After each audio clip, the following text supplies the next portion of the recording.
Hi everybody, Miss Rachel at Farmingdale Public Library here, and today I'm going to show you how to make a cookies and cream mug cake. This recipe will make one large single serving of cake, and you could find a copy of the recipe in the description of this video. So, let's get started by going over our ingredients. For this cake, you will need 4 tablespoons of flour. You will need 3 tablespoons of sugar. You will need half a teaspoon of baking powder. You'll need 3 tablespoons of milk or any milk substitute. Today I have almond milk. You'll need 1 tablespoon of vegetable oil or any neutral flavored oil. And you'll need 3 sandwich cookies of your choice. Today I'm going to use double stuffed Oreos. If you'd like, you can also use ice cream or frosting or Cool Whip as a topping, whatever you'd like. Now for the equipment for this cake, you will need access to a microwave. You'll need a large microwave safe mug, such as a soup mug like I have here, or a bowl will work as well. You'll need a spoon to mix all of your ingredients with, and you'll need some measuring spoons. All right, so shall we get started with our cake?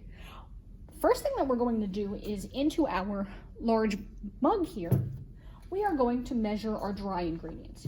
So I'm going to start with 4 tablespoons of flour. So the big one here is my tablespoon, and I'm going to put 4 of those right into my dish. So flour. Next, I'm going to use the tablespoon measuring spoon again, and we're going to add 3 tablespoons of sugar. Next, we're going to add a half a teaspoon of baking powder. Make sure that you are in fact adding baking powder and not baking soda, because baking soda will make this cake taste kind of like soap.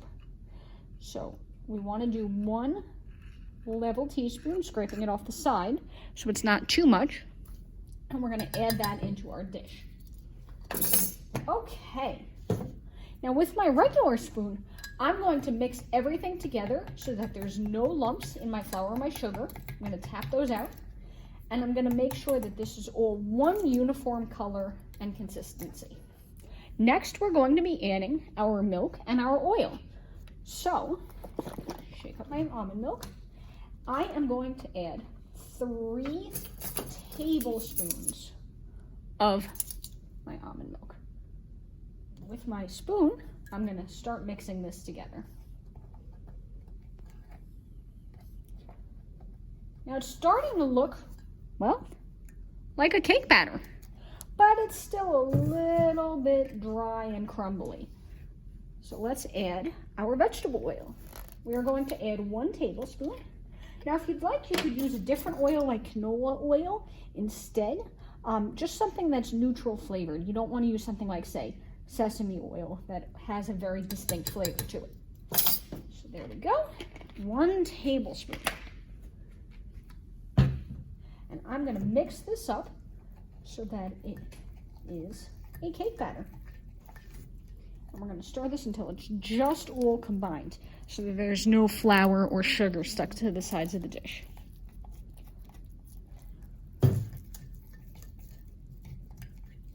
Okay, that looks good. Now to this mixture, we're going to add some Oreos to give it that cookies and cream flavor. I'm going to take 2 cookies out of my package, and we're going to crumble these up into the batter.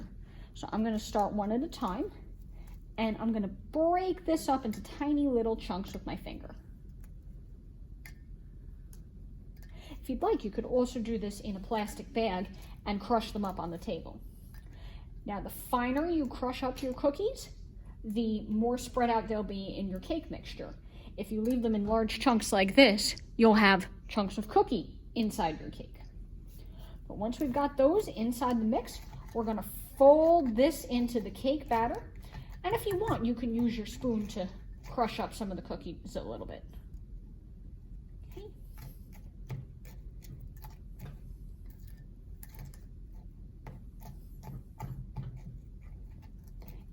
Now we want the cookies to be spread out evenly throughout the cup rather than all lumped up in one spot.